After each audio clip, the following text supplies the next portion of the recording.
So hello everyone, आज हम start करने वाले हैं हमारा 2018 का मैथमेटिक्स का नंबर थ्योरी एंड ट्रिग्नोमेट्री का पेपर।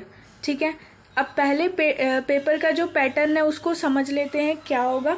देखो, आपको टोटल 5 सेक्शंस आते हैं। ठीक है, हमारे पास टोटल 5 सेक्शंस आएंगे, जिसमें से पहले 4 सेक्शंस जो होंगे उसमें से आपको सिर्फ एक क्वेश्चन अटेम्प्ट करना होता है। ठीक है, हर सेक्शन से एक क्वेश्चन अटेम्प्ट करना होगा, लेकिन जो आपका क्वेश्चन नंबर 5th होगा वो आपको कंप्लीट अटेम्प्ट करना होता है। ठीक है, क्या बोला मैंने ये बोला कि जो आपके क्वेश्चंस आएंगे उसमें से जो आपका फर्स्ट क्वेश्चन होगा, फर्स्ट 4th क्वेश्चन होंगे उसमें से आपको एक एक क्वेश्चन अटेम्प्ट करना है, और जो आपका सेक्शन नंबर 5 होता है वो कंपल्सरी होता है। ठीक है, तो आज हम नंबर थ्योरी एंड ट्रिग्नोमेट्री का सॉल्व करने वाले हैं 2018 का। सेक्शन 1 से स्टार्ट करते हैं। सेक्शन 1 में हमारा जो फर्स्ट क्वेश्चन है वो है prove that 2n factorial divide by n factorial का square is even where n is a natural number. क्या कह रहा है? ये कह रहा है कि अगर n नेचुरल नंबर है, अगर n जो है वो नेचुरल नंबर है, उस केस में प्रूव करो कि ये जो हमें गिवन है नंबर, ये हमारा इवन नंबर है। ठीक है, ये हमें प्रूव करना है। तो हमने क्या किया, जो हमें गिवन था उसको हमने Pn के इक्वल लेट कर लिया। ठीक है, ये Pn के इक्वल लेट कर लिया। अब हम इसको प्रूव कैसे करेंगे? इसको हम प्रूव करेंगे by the principal of mathematical induction. Principal of mathematical induction को हम कैसे प्रूव करते हैं? पहले हमें जो गिवन होता है उसको हम Pn के इक्वल लिख लेते हैं, फिर हम P1 की वैल्यू ट्रू करके दिखाते हैं प्रूफ। ठीक है, ये ट्रू करके दिखाएंगे। फिर Pn की हेल्प लेके हम Pn+1 को ट्रू प्रूफ करके दिखाते हैं। ये हम करते हैं इसके अंदर। ठीक है, तो स्टार्टिंग से स्टार्ट करते हैं। क्या है, सबसे पहले ये हमारे पास गिवन था। ठीक है, putting n is equals to 1। जैसा कि मैंने अभी आप लोगों को बताया कि हमें पहले P1 की वैल्यू निकालनी पड़ेगी, तो हमने n की वैल्यू 1 रख दी। तो यहाँ पे हमारा क्या बचेगा, 2 × 1 2 फैक्टोरियल डिवाइड बाय 1 फैक्टोरियल का होल स्क्वायर। तो ये आ जाएगा हमारा 2 which is an even number. That means अगर हम n की वैल्यू 1 रखें तो उसके लिए ये स्टेटमेंट तो ट्रू प्रूव हो गई कि ये इवन नंबर आ गया। उसके बाद हमने क्या लिखा यहाँ पे, thus the result is true for n is equals to 1। जो चीज मैंने बताई वही चीज यहाँ लिखी हुई है। फिर हमने क्या बोला कि Pn को हम ट्रू मान लेते हैं n की कुछ वैल्यूज के लिए। n की कुछ वैल्यूज के लिए ही मान रहे हैं, सारी वैल्यूज के लिए नहीं मान रहे, क्योंकि सारी वैल्यूज के लिए ट्रू मानेंगे तो हमारा क्वेश्चन तो यहीं सॉल्व हो जाएगा। ठीक है, तो हम कुछ वैल्यूज के लिए Pn को ट्रू मान रहे हैं। अब जब ट्रू मान रहे हैं तो हम कह सकते हैं कि Pn is an even number. ठीक है, कि Pn जो है वो इवन नंबर है। तो Pn जो कि इसके इक्वल था वो अब 2 के लिख सकते हैं।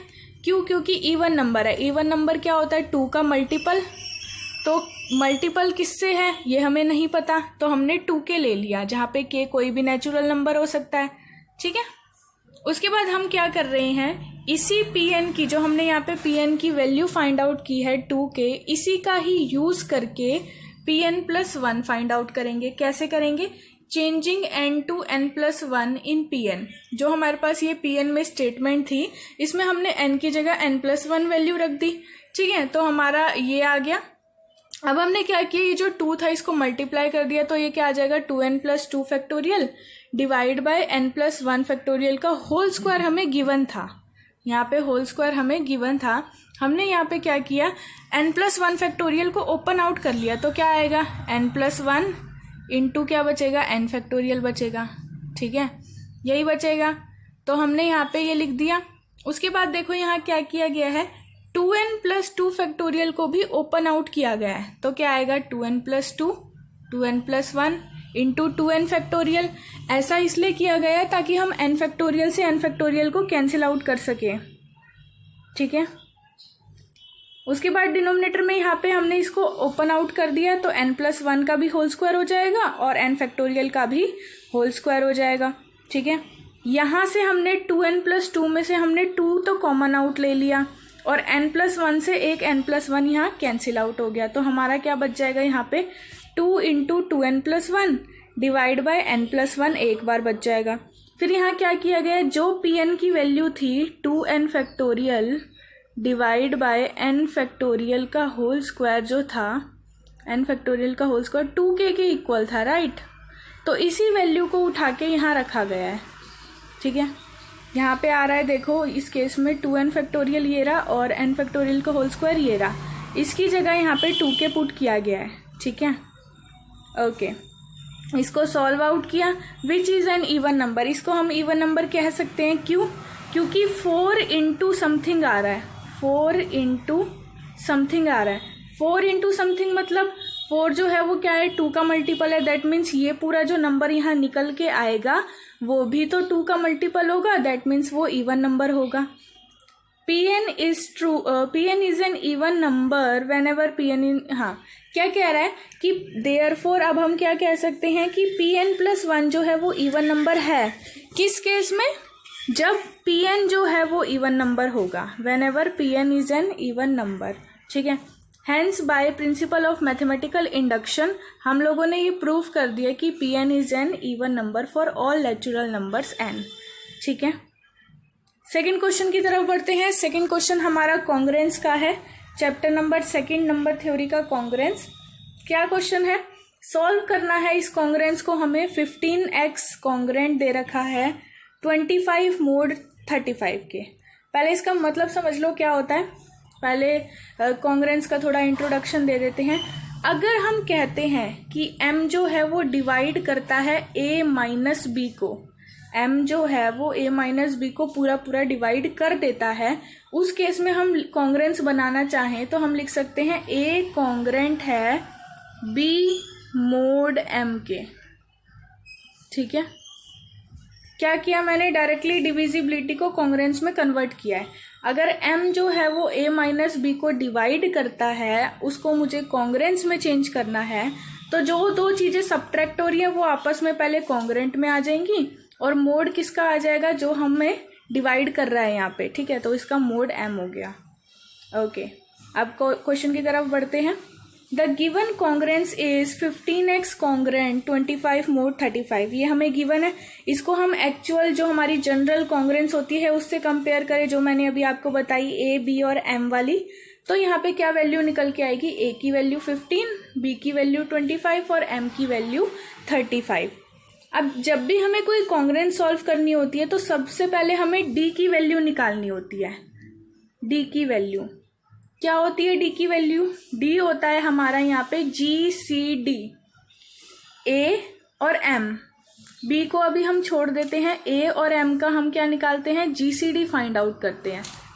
a और m का जो भी GCD यहाँ पे निकल कर आता है, अगर वो GCD b को डिवाइड करता है, पहले हम a और m का क्या निकालेंगे? GCD निकालेंगे। अगर वो GCD b को डिवाइड करेगा, दैट मीन्स हम कह सकते हैं कि इस कॉन्ग्रेंस के सॉल्यूशन एग्जिस्ट करते हैं, ठीक है। क्या करना है? a और m का पहले क्या निकालना है? हमें GCD निकालना है, ग्रेटेस्ट कॉमन डिवाइजर, ठीक है। तो कौन सा कॉमन डिवाइजर है जो 15 और 35 दोनों को ही डिवाइड करता है और ग्रेटेस्ट भी है? तो 5 ही ऐसा है, तो इसका आ गया 5। अब क्या 5 जो है वो b को डिवाइड कर रहा है? b की वैल्यू देखो क्या है? 25। तो क्या 5 25 को डिवाइड कर रहा है? हाँ कर रहा है, बिल्कुल। तो हमने यहाँ पे लिख दिया which divides b is equals to 25। अब हम क्या कह सकते हैं? दस द कॉन्ग्रेंस 1, मतलब जो कॉन्ग्रेंस हमें यहाँ गिवन थी उसके सॉल्यूशन एग्जिस्ट करते हैं। और कितने सॉल्यूशन एग्जिस्ट करते हैं? जितनी हमारी d की वैल्यू होती है। तो d की वैल्यू कितनी है? यहाँ 5 है d की वैल्यू, ठीक है। तो इसका मतलब इसके सॉल्यूशन 5 निकलेंगे, ठीक है। अगर d की वैल्यू 1 होती है मतलब इसका यूनिक सॉल्यूशन है। अब ये सॉल्यूशन हम फाइंड आउट कैसे करते हैं वो भी बता देते हैं। तो देखो, सॉल्यूशन फाइंड आउट करने के लिए जो हमारे पास यहाँ एक्चुअल कॉन्ग्रेंस दिया हुआ था, इसमें 15x और 25 है यहाँ पे। तो हमने क्या किया? 5 से कैंसिलिंग कर दी, तो यहाँ क्या बचा? 3x कॉन्ग्रेंट 5 mod 7, ठीक है। 35 भी कैंसिल हो गया, तो यहाँ बच गया mod 7। उसके बाद जब भी हमें कोई कॉन्ग्रेंस सॉल्व आउट करना होता है जिसमें हमारा वेरिएबल गिवन है, उसमें से अगर हमें उसकी x की वैल्यू फाइंड आउट करनी होती है, तो हम क्या करते हैं? उसी के ही तरह एक और कॉन्ग्रेंस यहाँ पे क्रिएट करते हैं। एक ऐसा कॉन्ग्रेंस, देखो यहाँ पे हमें एक ऐसा कॉन्ग्रेंस क्रिएट करना होता है। फॉर एग्जाम्पल इसी केस की बात करें तो क्या गिवन है? 3x कॉन्ग्रेंट, आगे क्या गिवन है यहाँ पे? 5 mod 7, 5 mod 7 ये गिवन है। तो जो नेक्स्ट कॉन्ग्रेंस हम क्रिएट करेंगे वो क्या होगा, हमेशा उस कॉन्ग्रेंस के लेफ्ट हैंड साइड में आपको 0 लेना है। कुछ भी कॉन्ग्रेंस हो मैटर नहीं करता, ऑलवेज यहाँ पे 0 लेना है। 0 कॉन्ग्रेंट, यहाँ पे अभी हम एक नंबर लेंगे और यहाँ mod 7 एज इट इज आ जाएगा। ठीक है, अब बात आती है ये जो मैंने डैश छोड़ा है यहाँ पे खाली ब्लैंक, इसकी जगह कैसा नंबर लेना होता है। तो इसकी जगह वो नंबर लेना होता है जो 2 कंडीशन सेटिस्फाई करे। पहली कंडीशन कि 7 से डिवाइड होना चाहिए, जो भी मोड में हमारे पास नंबर गिवन है उससे डिवाइड होना चाहिए। दूसरी कंडीशन, यहाँ जो भी नंबर आएगा उसको अगर हम ऊपर वाले नंबर में ऐड करें या सब्ट्रैक्ट करें तो वो 3 से भी डिवाइड हो जाना चाहिए, ताकि हम बाद में दोनों कॉन्ग्रेंस को एडिंग करके x की वैल्यू फाइंड आउट कर सकें। ठीक है, तो 7 के डिविजिबल देखते हैं एक एक करके कौन सा फिट बैठ रहा है। तो 7 का पहला डिविजिबल होता है खुद 7। तो अगर मैं यहाँ पे 7 रखती हूँ तो और इन दोनों को ऐड करती हूँ तो 7 + 5 कितना हो गया, 12 हो गया। और 12 तो 3 से कैंसिल हो जाता है, दैट मीन्स ये बिल्कुल सही बनाया हमने कॉन्ग्रेंस। ठीक है, तो यहाँ ये कॉन्ग्रेंस क्रिएट हो गया। अब हम क्या करेंगे, अब हम इन दोनों कॉन्ग्रेंस को ऐड ऑन कर देते हैं। ये हमारा फर्स्ट हो गया और ये हमारा सेकंड हो गया। जब आप फर्स्ट और सेकंड को ऐड करोगे तो 3x + 0 क्या हो जाएगा, 3x हो जाएगा। कॉन्ग्रेंट 7 + 5 12 हो जाएगा और mod 7।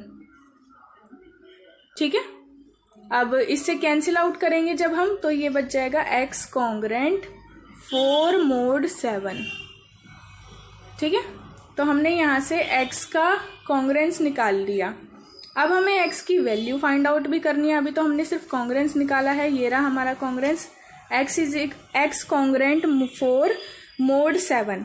ठीक है, अब x की वैल्यू कैसे फाइंड आउट करेंगे, डिविजिबिलिटी लेके आएंगे। अभी थोड़ी देर पहले मैंने आपको बताया कि m डिवाइड करता है a - b को, तो उसका कॉन्ग्रेंस कैसे बनाते हैं, वैसे ही ये जो हमारे पास कॉन्ग्रेंस गिवन है इसका डिविजिबिलिटी में भी बना सकते हैं। ठीक है, तो जब हमने इसका डिविजिबिलिटी में कन्वर्ट किया इसको तो हमारा आ गया x - 4 = 7 के। तो x की वैल्यू क्या निकल के आ गई, 4 + 7 की निकल के आ गई। अब जहाँ पे k क्या होगा, 5 सॉल्यूशन हमें लेने हैं। d = 5 आया था, मतलब 5 सॉल्यूशन लेने हैं, तो हम स्टार्टिंग के 5 ले लेंगे। तो हमारा क्या हो गया, 0 1 2 3 एंड 4।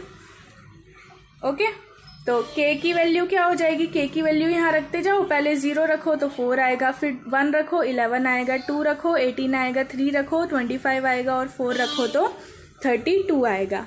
ठीक है, तो x की वैल्यू हमने फाइंड आउट कर ली। नेक्स्ट क्वेश्चन की तरफ बढ़ते हैं। नेक्स्ट क्वेश्चन है हमारा क्वेश्चन नंबर 2 है, सेकंड का first part. If p is prime, अगर p जो है वो प्राइम है, शो दैट, तो ये शो दैट करो कि p - 3 फैक्टोरियल जो है +1 करें अगर हम उसमें, तो वो p का मल्टीपल आना चाहिए। ठीक है, तो यहाँ पे हम एक थ्योरम यूज करेंगे। हमारा एक थ्योरम है नंबर थ्योरी में जो ये कहता है कि अगर p जो है वो प्राइम गिवन है, p जो है वो प्राइम गिवन है, तो उस केस में क्या होता है, एक मिनट। ठीक है, प्राइम गिवन है तो उस केस में क्या होता है, हम ये लिख सकते हैं ये वाली स्टेटमेंट। ये हमारा एक थ्योरम होता है कि अगर p प्राइम नंबर है तो हम लिख सकते हैं p - 1 फैक्टोरियल +1 जो है वो हमारा कॉन्ग्रेंट होगा 0 mod p के। ये स्टेटमेंट हम लिख सकते हैं। ये एक थ्योरम होता है, बहुत ही फेमस थ्योरम है नंबर थ्योरी का। ठीक है, तो हमने क्या किया, 1 को आगे लिख लिया और p - 1 फैक्टोरियल को जब हम ओपन आउट करेंगे तो क्या आएगा, p - 1 p - 2 और p - 3 फैक्टोरियल। ठीक है, कॉन्ग्रेंट हो गया ये 0 mod p के। ठीक है, यहाँ पे हमने p - 1 और p - 2 को ओपन आउट कर दिया और p - 3 फैक्टोरियल को ऐसे ही छोड़ दिया। उसके बाद क्या करेंगे, हम यहाँ पे इसको डायरेक्टली सिंप्लीफाई करेंगे। इसको मल्टीप्लाई किया है, देखो p² - 3p को पहले p - 3 फैक्टोरियल से मल्टीप्लाई किया और फिर 2 को भी p - 3 फैक्टोरियल से मल्टीप्लाई किया, तो हमारा ये वाला स्टेप आ जाएगा। ठीक है, अब इसको यहाँ से हमने p कॉमन आउट ले लिया तो हमारी ये स्टेटमेंट आ गई।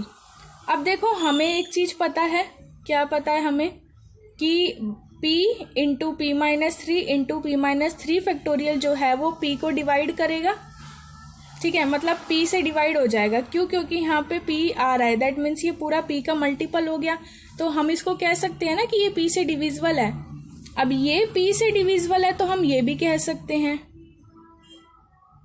कि p into P minus three into P minus three factorial जो है वो कॉन्ग्रेंट है जीरो मोड p के, ठीक है।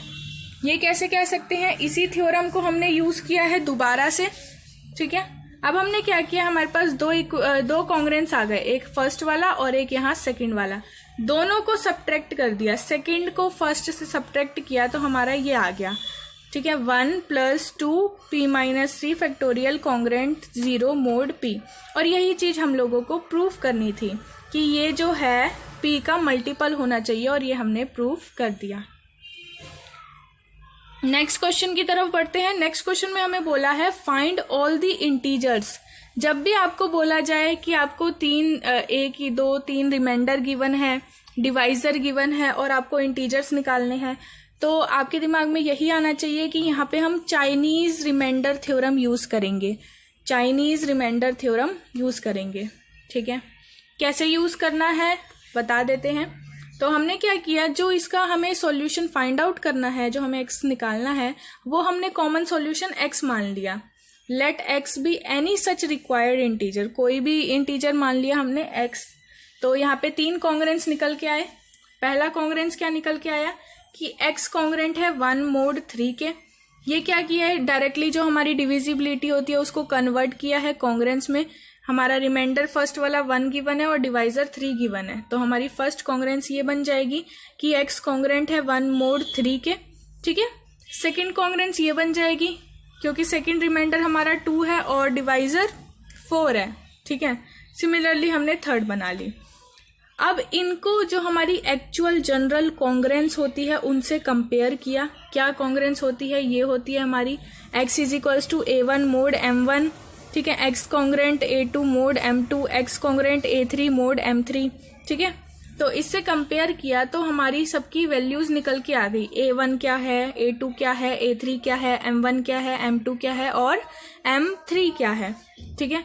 जब हमने सबकी वैल्यूज फाइंड आउट कर ली तो जब भी हम चाइनीज रिमाइंडर थ्योरम लगाते हैं तो सबसे पहले हम यहाँ पे क्या फाइंड आउट करेंगे, कैपिटल M की वैल्यू। कैपिटल M क्या होता है? जो हमारे m1, m2 और m3 निकल के आया उन तीनों का प्रोडक्ट, ठीक है। तो कैपिटल M हमने यहाँ पे निकाला, तीनों का प्रोडक्ट, तो हमारा 60 आ गया। अब हमें कैपिटल M1, कैपिटल M2 और कैपिटल M3 निकालना है।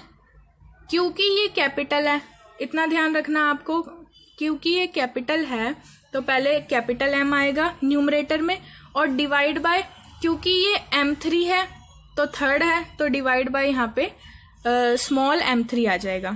क्या कैसे निकालेंगे कैपिटल M3? पहले क्योंकि ये कैपिटल है तो न्यूमरेटर में यहाँ कैपिटल M आएगा, क्योंकि इसमें 3 आ रहा है तो डिनोमिनेटर में यहाँ स्मॉल m3 आएगा। ये तरीका है आपको याद करने का, ठीक है।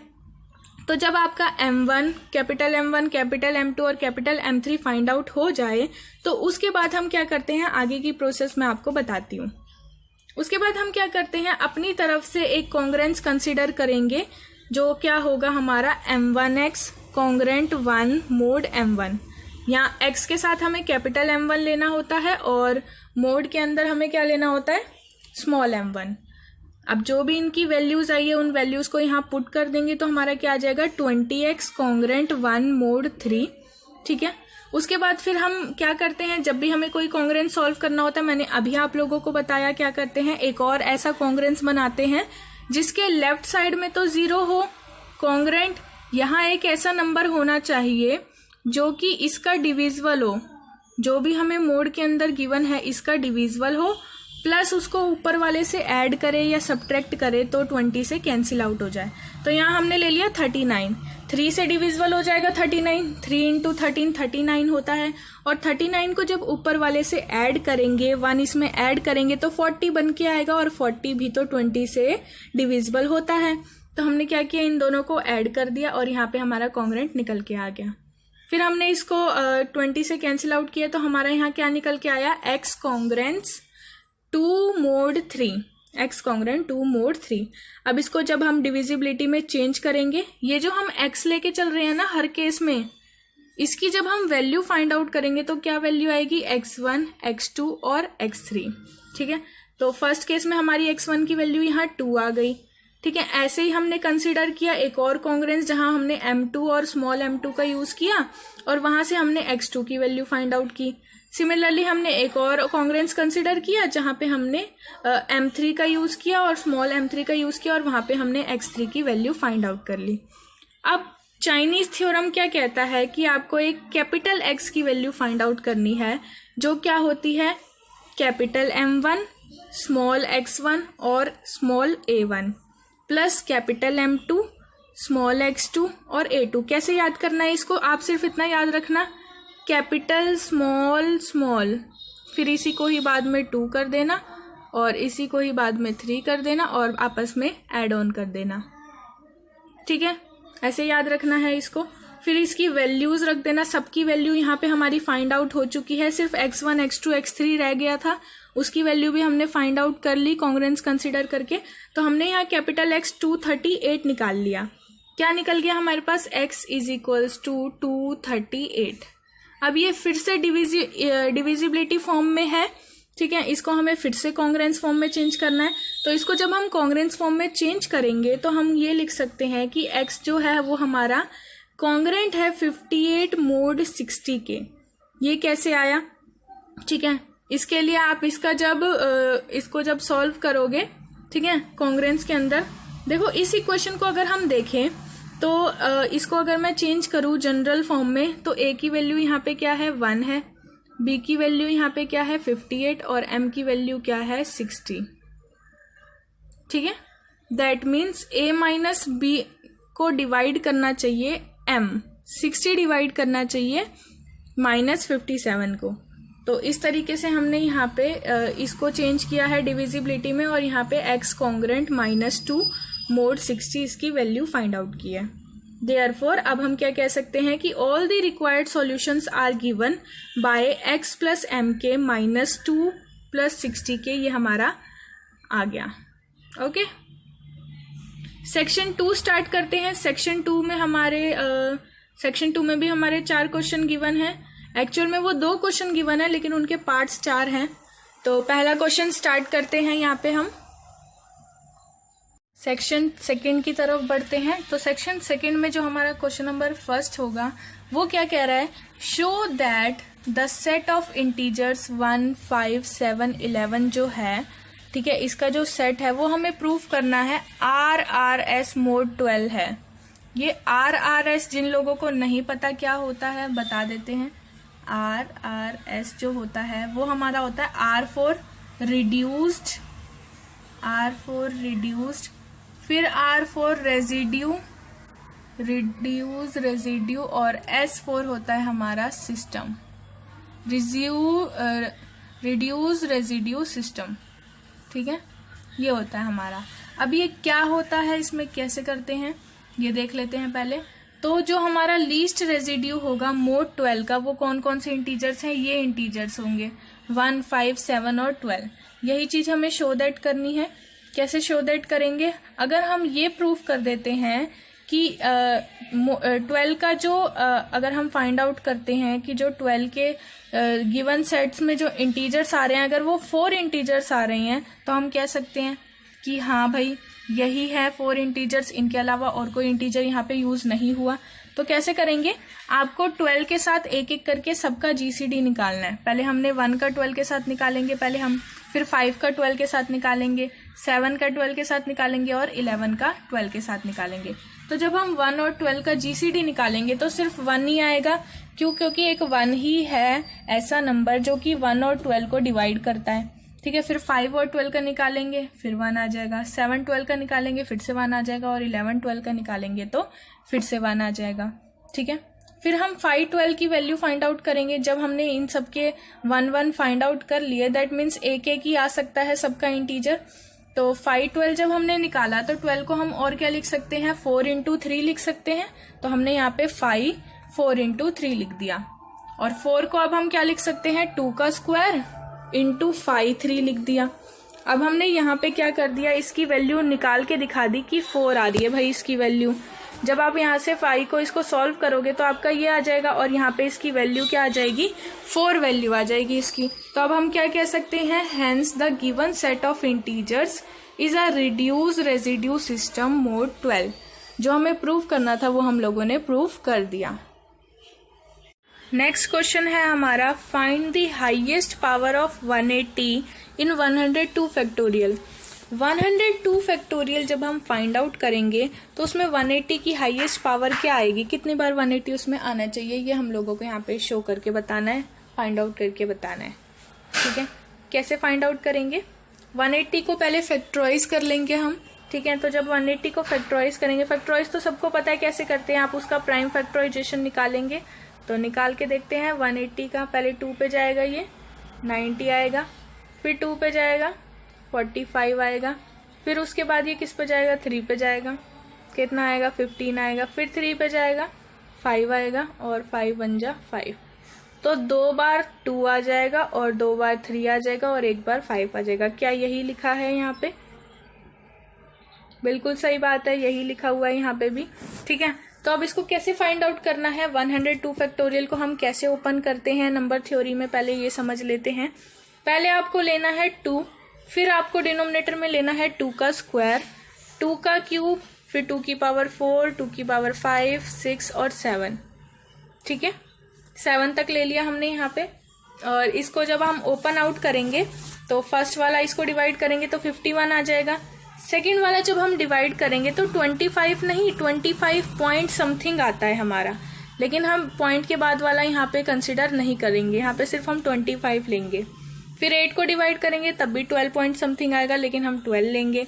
तो ये सारे ही हमारे यहाँ पे पॉइंट्स में आएंगे, लेकिन हम पॉइंट्स में इनको नहीं लेते, सिर्फ उसके आगे वाला हम जो हमारा मतलब होल नंबर होता है उसको कंसिडर करते हैं। अब बात आती है कि यहाँ पे मैंने 2 की पावर 7 तक ही क्यों लिया, क्योंकि ये हमें फैक्टोरियल जब हम इसमें ओपन करते हैं तो हमें इस तरीके से ओपन आउट करना होता है कि लास्ट में हमारा 0 बचना चाहिए, 1 और 0 आना चाहिए लास्ट में हमारा। तो यही एक केस है जब 1 पॉइंट समथिंग और 0 पॉइंट समथिंग आता है, इसलिए हमने यहाँ पे 2 की पावर 7 तक ही लिया है। अब हमारा ये क्या आ जाएगा, 98 आ जाएगी इसकी वैल्यू। ठीक है, अब ये क्या आया, हमने यहाँ पे 2 की निकाल ली है। 2 की हाईएस्ट पावर जो होती है 102 फैक्टोरियल में वो हमारी 98 होती है। अब हमें 2 का स्क्वायर निकालना है, क्योंकि यहाँ पे 2 का स्क्वायर गिवन है, तो क्या करेंगे, इसको 2 से डिवाइड कर देंगे तो 49 हो जाएगा। सिमिलरली हमने 3 का ऐसे ही किया, तो 3 के केस में हमने क्या किया, 3 को डिवाइड किया, फिर 3 के स्क्वायर को किया, क्यूब को किया, पावर 4 को किया और पावर 5 को किया। 5 से आगे नहीं किया क्योंकि 5 तक ही यहाँ पे 0 में आ गया। ठीक है, तो इसकी वैल्यू आ गई 49।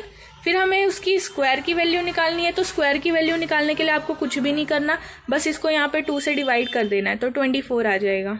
सिमिलरली हमने 5 के साथ किया तो यहाँ हमारा फिर से 24 आ गया। अब 5 के केस में हम दोबारा 2 से डिवाइड तो करेंगे नहीं, क्योंकि जो 180 था हमारा, 8 या 80 जो भी था, 80 था। ठीक है, तो उस केस में हमें 2 का स्क्वायर निकल के आया था, 3 का स्क्वायर निकल के आया था और एक बार 5 निकल के आया था। तो ये 2 बार था, ये भी 2 बार था, लेकिन ये 1 बार था, तो इसलिए हम इसको एक ही बार फाइंड आउट करेंगे। तो highest power of 180 in 102 factorial क्या निकल के आ गई, इन तीनों का ही मिनिमम। ये जो तीनों आ रहे हैं इनका मिनिमम। मिनिमम क्यों ले रहे हैं हम, मिनिमम इसलिए ले रहे हैं क्योंकि हमने इसका भी निकाल लिया, इसका भी निकाल लिया और इसका भी निकाल लिया, लेकिन इनमें से एक कॉमन तो होगा जो मिनिमम होगा, तो वो हम फाइंड आउट करेंगे, वही हमारा किसका होगा, 180 का। तो यहाँ पे क्या निकल के आ गया, 24। ठीक है, नेक्स्ट क्वेश्चन की तरफ बढ़ते हैं। नेक्स्ट क्वेश्चन में क्या है, dn हमें शो करना है, 1 मिनट इसे हटा देते हैं। हाँ, तो dn हमें शो करना है dn+1 के, dn+2 के और dn+3 के, जहाँ n की वैल्यू 4503 है। कैसे शो करेंगे, नंबर थ्योरी का हमारा लास्ट चैप्टर है, उसमें एक थ्योरम गिवन है, उसकी हेल्प लेके हम यहाँ पे इसको सॉल्व करेंगे। ठीक है, तो इस केस में n क्या है, 4503 हमें गिवन है। इसको हमने फिर से इसका प्राइम फैक्टराइजेशन करके इसको फैक्टर्स में कन्वर्ट किया। उसके बाद हमारे पास जो थ्योरम होता है उसके अकॉर्डिंग सबसे पहले हम K1, K2 और K3 की वैल्यू फाइंड आउट करते हैं। अब ये क्या होता है, देखो यहाँ पे जो 3 फैक्टर निकल के आए, ये तीनों ही फैक्टर हमारे प्राइम है। तो K1, K2 और K3 तीनों की वैल्यू क्या हो जाएगी, 1 1 1। ठीक है, अब DN क्या गिवन है हमें, DN हमें यहाँ पे गिवन है D ऑफ 4503। जब भी हम DN को ओपन आउट करते हैं तो कैसे करते हैं, K1 + 1 into K2 + 1 into K3 + 1। ठीक है, तो K1 की वैल्यू 1 है, इसको जब हम ऐड करके सॉल्व करेंगे तो DN हमारा क्या आ जाएगा, 8 के इक्वल आ जाएगा। फिर हमें DN + 1 निकालना है, तो उसके लिए हमें N + 1 भी चाहिए होगा। तो हमने N में 1 प्लस किया, उसको प्राइम फैक्टराइजेशन से ओपन आउट किया। ठीक है, तो 563 आ गया। तो DN + 1 निकालेंगे तो क्या हो जाएगा, 3 + 1। ठीक है, 3 + 1 और इंटू 1 + 1, तो ये क्या हो जाएगा, 4 × 2 = 8। फिर DN + 2 निकालना है, तो उसके लिए N + 2 की वैल्यू निकालनी पड़ेगी पहले, तो यहाँ पे पुट किया गया। फिर ऐसे ही DN + 3 निकाला गया। लास्ट में हमने क्या प्रूव कर दिया कि तीनों आपस में इक्वल आ रहे हैं, तीनों ही आपस में 8 निकल के आए हैं हमारे पास। ठीक है, ये देखो तीनों 8 निकल के आ रहे हैं। तो अब हम क्या कह सकते हैं कि ये तीनों ही आपस में इक्वल है। DN + 1, DN + 2, DN + 3 तीनों आपस में इक्वल है एंड DN के भी इक्वल है। ठीक है, तो अब हम सेक्शन 1 के लास्ट क्वेश्चन की तरफ बढ़ रहे हैं। लास्ट क्वेश्चन देख लेते हैं क्या है। लास्ट क्वेश्चन में हमारे पास है, prove the square of a quadratic non residue of an odd prime number P is a quadratic residue of P। हमें क्या प्रूव करना है कि कोई भी प्राइम नंबर है, जैसे P हमने मान लिया कि ऑड प्राइम है, ऑड भी होना चाहिए और प्राइम भी होना चाहिए। ठीक है, ऑड प्राइम है, उसका जो क्वाड्रेटिक नॉन रेजिड्यू है उसका स्क्वायर, वो हमें प्रूव करना है कि P का जो रेजिड्यू है उसका स्क्वायर के इक्वल होना चाहिए। क्या बोला हमने, हमने ये बोला कि जो P है, P क्या है, P ऑड प्राइम नंबर है, ऑड प्राइम है P।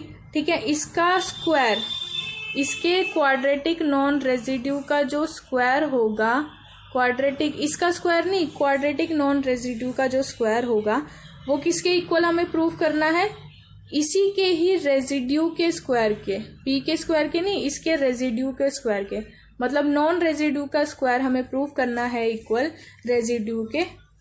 ठीक है, तो कैसे प्रूव किया हमने मान लिया कि A जो है क्वाड्रेटिक नॉन रेजिड्यू है इसका ऑड प्राइम P का। अब जो हमारे पास उलर्स क्राइटेरियन होता है वो क्या कहता है कि जो भी आप नॉन रेजिड्यू मानोगे, क्वाड्रेटिक नॉन रेजिड्यू मानोगे, उसको आपने क्या कैसे लिखना पड़ेगा, A की पावर P - 1/2, यही लिखते हैं हम। P यहाँ पे क्या है, जो भी हमें ऑड प्राइम यहाँ पे गिवन होता है, इसको हम लिख देते हैं कॉन्ग्रेंट -1 मोड P के। ठीक है, इतना लिख दिया हमने। अगर हम इसका होल स्क्वायर निकालें, यहाँ पे A² निकाले, तो यहाँ पे तो A² आ जाएगा। ठीक है, और ये इसके इक्वल हो जाएगा। अगर मैं इसकी वैल्यू निकालूं और इस स्क्वायर को बाद में भेज दूं तो भेज सकती हूँ। ठीक है, तो ये चीज को मैं ये चीज लिख सकती हूँ, और ये हमारा किसके कॉन्ग्रेंट था, यहाँ पे फर्स्ट स्टेप में अगर हम देखें तो -1 के whole square into mod P, into नहीं आएगा, -1 का होल स्क्वायर मोड P ही बोलेंगे इसको हम। ठीक है, तो हमारा ये निकल के आ गया, ये निकल के आ गया। तो अब हम क्या कह सकते हैं कि A² जो था वो क्वाड्रेटिक रेजिड्यू है P का, A जो हमने निकाला था वो नॉन रेजिड्यू था। तो हमने क्या प्रूव कर दिया कि A² जो हमने फाइंड आउट किया उसको भी हमने इसी फॉर्म में प्रूव कर दिया ना। तो अब हम क्या कह सकते हैं, hence the square of quadratic non residue of an odd prime number P is a quadratic residue of P। ठीक है, आगे बढ़ते हैं, सेक्शन 3 स्टार्ट करते हैं। सेक्शन 3 में जो हमारा क्वेश्चन नंबर 1 है वो कह रहा है, इफ साइन जाए इक्वल है आयोटा tan थीटा के, तो उस केस में प्रूव करके दिखाओ कि cos theta plus iota sine theta जो है वो tan π/4 प्लस जाए/2 के इक्वल होना चाहिए। तो हमारे पास जो पहले गिवन है वो हमने यहाँ पे लिख दिया, iota tan theta equal to sine जाए, ये तो हमें गिवन है। फिर हमने क्या किया, जो हमारा tan थीटा हमें गिवन था उसको साइन अपॉन कॉस में चेंज कर दिया, sine theta upon cos theta हो गया। और ये जो हमारा यहाँ पे निकल के आई इक्वेशन, इसका हमने रेसिप्रोकल करा है। ठीक है, यहाँ रेसिप्रोकल किया गया है। उसके बाद हमने कॉम्पोनेंडो डिविडेंडो लगाया है। ये कॉम्पोनेंडो डिविडेंडो क्या है भाई, तो इसके लिए मैं बता दूं, अगर आपके पास कोई फ्रैक्शन गिवन है ऐसा A/B = C/D, कुछ इस फॉर्म का अगर हमारे पास फ्रैक्शन गिवन है तो उसको हम क्या लिखते हैं, इन दोनों को पहले ऐड कर देंगे a प्लस बी, ठीक है, डिवाइड बाय फिर इन दोनों को ही सब्ट्रैक्ट कर देंगे। c और d का केस देखें तो c प्लस डी और c माइनस डी। ये होता है हमारा कॉम्पोनेंडो एंड डिविडेंडो रूल, यही यहाँ पे यूज किया गया है। देखो एक बार हमने इन दोनों को जब ऐड किया तो हमारा क्या आ गया, cos theta plus iota sine theta, और डिनोमिनेटर में हमने माइनस कर दिया। अब ये सब हम क्यों कर रहे हैं, ये सब हम इसलिए कर रहे हैं क्योंकि हमें LHS में क्या चाहिए, cos theta plus iota sine theta चाहिए, ठीक है, इस वजह से हम इसमें ये कर रहे हैं। तो यहाँ पे भी हमने लगाया, RHS में भी, तो हमारा क्या आ जाएगा, ये 1 प्लस साइन जाए डिवाइड बाय 1 माइनस साइन जाए।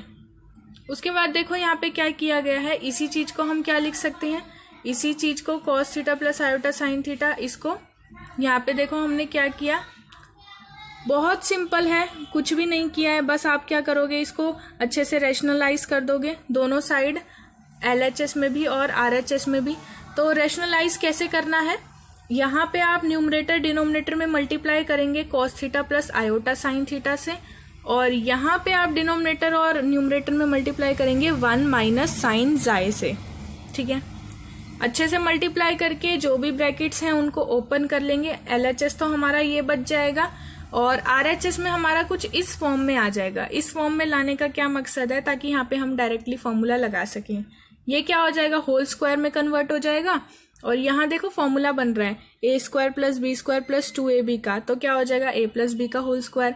ऐसे ही डिनोमिनेटर में देखें तो यहाँ भी फॉर्मूला बन रहा है a माइनस बी का होल स्क्वायर, तो हमने कंबाइन का ही होल स्क्वायर यहाँ पे ले लिया, ठीक है। फिर यहाँ पे क्या किया गया, एक स्टेप यहाँ पे मिसिंग है। इसी वाले स्टेप में, ये वाला जो आपको स्टेप गिवन है, इसी स्टेप में क्या किया गया है, न्यूमरेटर और डिनोमिनेटर दोनों में ही कॉस से डिवाइड किया गया है। कॉस जाए बाय 2 से आप यहाँ डिवाइड करेंगे तो आपका ये 10 में चेंज हो जाएगा, 10 की फॉर्म में चेंज हो जाएगा, ठीक है। ये क्या बचा हमारा, cos theta plus iota sine theta का होल स्क्वायर, वो तो एज इट इज है हमारा। उसके बाद देखो अब ये फॉर्मूला बन रहा है, ये किसका फॉर्मूला होता है, होल स्क्वायर को अभी छोड़ दो, ये अंदर वाला किसका फॉर्मूला होता है, 10a प्लस बी का फॉर्मूला है, ठीक है। क्या होता है 10a plus B, 10a plus 10b। यहाँ पे 1 जो है उसको इन्होंने 10 पाई बाय 4 लिखा है, हम लिख सकते हैं, और जो ऊपर का होल स्क्वायर था वो इन्होंने यहाँ पे होल स्क्वायर में ले लिया। तो दोनों साइड होल स्क्वायर आ रहा था, इसलिए हमने होल स्क्वायर हटा दिया, और यहाँ क्या आ गया हमारा, cos theta plus iota sine theta equal to 10 pi by 4 plus जाए बाय 2, ठीक है। नेक्स्ट क्वेश्चन की तरफ बढ़ते हैं। क्वेश्चन नंबर 5 क्या है हमारा, सॉल्व द इक्वेशन। हमें एक इक्वेशन सॉल्व करनी है। कौन सी इक्वेशन सॉल्व करनी है, x की power 12 minus 1 is equals to 0 using de Moivre's theorem. De Moivre's theorem का यूज करके हमें इसको सॉल्व करना है। तो x की पावर 12 माइनस 1 इक्वल टू 0 है, तो इसको जब हम फैक्टराइज करेंगे दो फैक्टर्स में तो क्या आ जाएगा, x की पावर 6 प्लस 1 इंटू एक्स की power 6 minus 1 is equals to 0। तो इससे हमारी दो इक्वेशन निकल के आ जाएंगी, +1 वाला 0 हो जाएगा और -1 वाला भी पार्ट 0 हो जाएगा। हम पहले क्या करेंगे, -1 की हेल्प लेके निकालेंगे इसके 6 जो भी फैक्टर निकलेंगे, फिर इसकी हेल्प लेके निकालेंगे इसके जो भी 6 फैक्टर निकलेंगे। तो पहले हम इसका यूज करते हैं, हमारी फर्स्ट वाली का, x की power 6 plus 1 is equals to 0। +1 को हम LHS में RHS में लेके जाएंगे तो -1 हो जाएगा, ठीक है। -1 को हमने क्या लिख दिया, cos pi plus iota sine pi. क्यों लिख दिया, cos पाई की वैल्यू मेरी क्या हो जाएगी -1 और साइन पाई तो मेरा 0 होता है, तो ठीक है हम लिख सकते हैं, ठीक है। फिर यहाँ क्या किया, पाई की जगह हमने लिख दिया पाई प्लस 2r पाई, और यहाँ पे भी पाई की जगह क्या लिख दिया, पाई प्लस 2r पाई। ये हम क्यों लेके चलते हैं, ये हम इसलिए लेके चलते हैं ताकि हम एक जनरल सॉल्यूशन निकाल सकें, क्योंकि इसकी जो वैल्यूज होती हैं वो हर इंटरवल के बाद, हर कुछ इंटरवल के बाद रिपीट होती हैं, ठीक है। तो उस केस में हम जनरल वैल्यू लेके चलेंगे, इसलिए हमने यहाँ पे प्लस कर दिया 2r पाई से। उसके बाद हमारा यहाँ पे x क्या आ जाएगा, फिर जो भी हमने यहाँ फाइंड आउट किया उसकी पावर 1/6, ठीक है। अब यहाँ पे हमारा लगा है D Moivre's theorem. De Moivre's theorem क्या कहता है, पहले तो यही समझ लेते हैं कि अगर आपको cos theta plus iota sine theta की कुछ पावर गिवन है, पावर मतलब यहाँ पे मैंने n ले ली, ठीक है, n पावर गिवन है, तो ये जो n है मतलब ये जो पावर हमें गिवन है वो यहाँ पे आ जाती है, cos n थीटा जो भी हमारा एंगल होगा उसके साथ आ जाएगी, plus iota sign n theta, ठीक है। ये डी मोइवर्स थ्योरम होता है। तो यहाँ पे भी हमने सेम चीज की है, जो 1/6 था यहाँ पे उसको हमने एंगल के साथ मल्टीप्लाई कर दिया, तो हमारा क्या आ गई x की value cos 1 + 2r into pi divide by 6 plus iota sign 1 + 2r into pi divide by 6। अब क्योंकि 6 फैक्टर है तो r की वैल्यू हम 0 से लेके 5 तक लेंगे, 6 निकालने हैं हमें स्टार्टिंग के, ठीक है। तो एक एक करके वैल्यू रखते जाएंगे इसी में, पहले r की वैल्यू 0 रखेंगे तो हमारा ये आएगा और वैल्यू हमारी ये आएगी, फिर r की वैल्यू 1 रखेंगे तो हमारा ये आएगा और वैल्यू हमारी ये आएगी।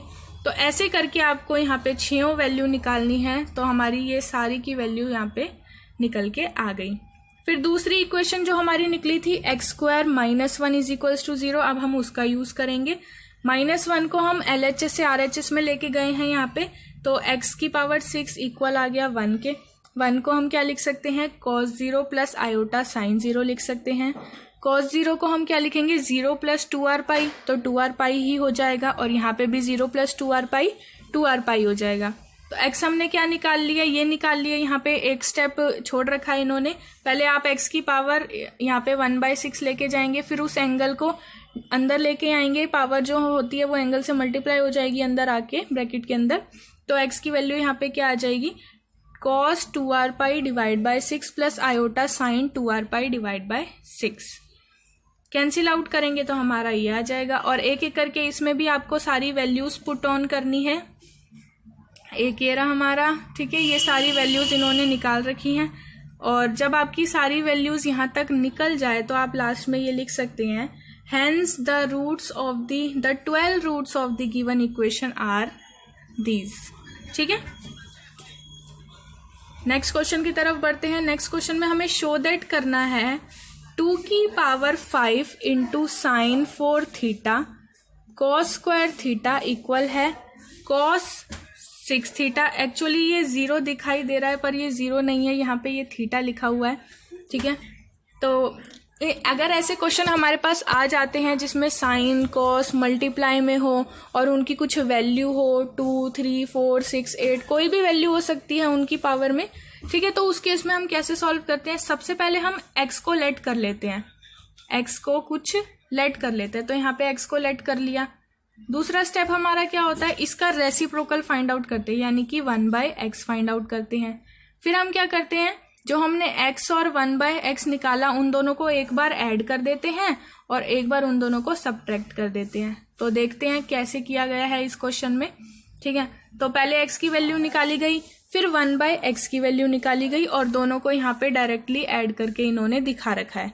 जब हम दोनों को ऐड ऑन करेंगे तो हमारे मोस्टली टर्म्स यहाँ पे कैंसिल आउट हो जाएंगे। क्या बच जाएगा हमारा 2 cos थीटा, ठीक है। एक बार हमने यहाँ पे माइनस की वैल्यू निकाली, उसके बाद ये हमने चैप्टर नंबर 7 में पढ़ रखा है ट्रिग्नोमेट्री के कि x की पावर n प्लस 1/x की पावर n हमारा क्या हो जाएगा 2 cos n थीटा हो जाएगा। क्यों, क्योंकि सिंपल 1 पावर पे क्या था 2 cos थीटा था, तो पावर n लेंगे तो 2 cos n थीटा हो जाएगा। फिर हमें क्वेश्चन में क्या निकालना है, क्या प्रूव करना है हमें कि LHS में होना चाहिए साइन थीटा की पावर 4 और cos थीटा की पावर 2। तो यहाँ जो हमने यहाँ वैल्यू फाइंड आउट की है, इसमें जहां भी आपको साइन थीटा दिख रहा है, हमें साइन थीटा कहाँ दिख रहा है, इस केस में दिख रहा है भाई हमें साइन थीटा, इस वाले केस में। तो जहां भी आपको साइन थीटा दिखे वो वाली वैल्यू उठा लो और उसकी पावर रख दो 4 क्यों रखी, क्योंकि हमें जो प्रूफ करना है उसकी पावर हमें 4 गिवन है।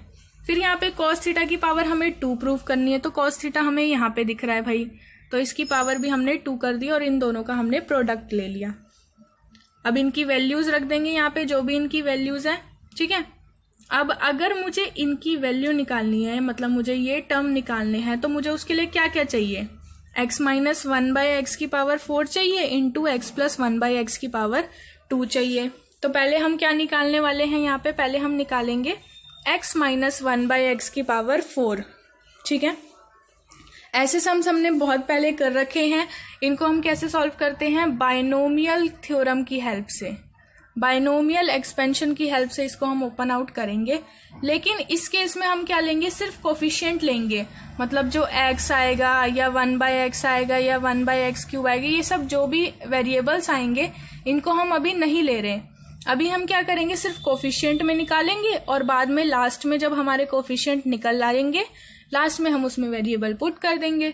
ठीक है, तो हमने यहाँ पे कोफिशिएंट निकाला तो हमारा ये आ गया, एक्सपेंशन हमारी ये आ गई। फिर क्योंकि हमें यहाँ मल्टीप्लाई में भी चाहिए x + 1/x का होल स्क्वायर चाहिए, तो एक बार हमने पावर 1 के साथ निकाला, फिर उसी को यूज करके पावर 2 के साथ निकाला।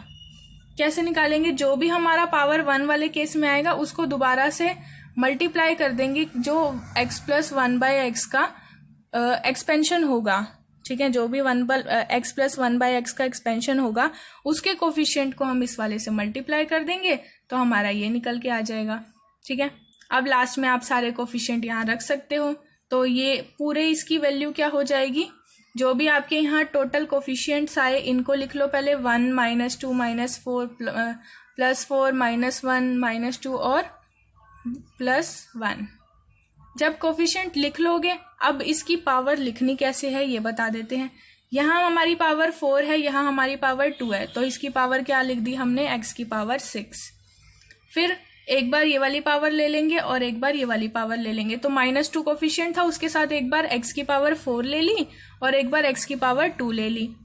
फिर उसके बाद क्या करते हैं? हम सिंपल एक कांस्टेंट नंबर छोड़ देते हैं, उसमें कोई वेरिएबल हम नहीं डालते। फिर हम इन्हीं का ही उल्टा लेके चलते हैं। पहले हमने लास्ट में हमने यहाँ x² छोड़ा, तो अब हम 1/x² से स्टार्ट करेंगे। फिर उसके बाद हमने यहाँ पे x4 लिखा था, तो अब हम 1/x4 लिखेंगे। तो सबसे पहले यहाँ पे हमने x6 लिखा था, तो अब हम लास्ट में 1/x6 लिखेंगे। आई होप ये सबको समझ आ रहा होगा। ठीक है, तो ये आ गया हमारा, सॉल्व करेंगे तो ये आ जाएगा। इसमें वापस से हम उसकी वैल्यू पुट कर देंगे जो भी हमने ऊपर लेट किया था, तो हमें जो प्रूफ करना था लास्ट में हमारा वो आंसर प्रूफ हो जाएगा। ठीक है, नेक्स्ट क्वेश्चन की तरफ बढ़ते हैं, फिर सेक्शन 4 पे आ जाएंगे हम।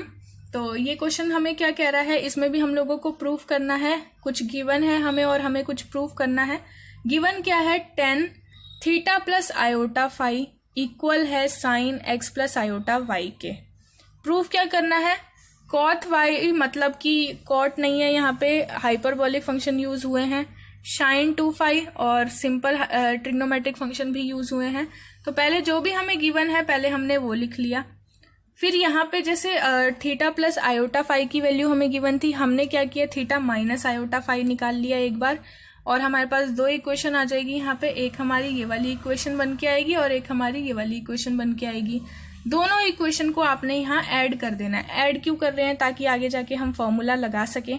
ठीक है, यहाँ से भी इन दोनों को ऐड कर दिया तो हमारा ये आ जाएगा।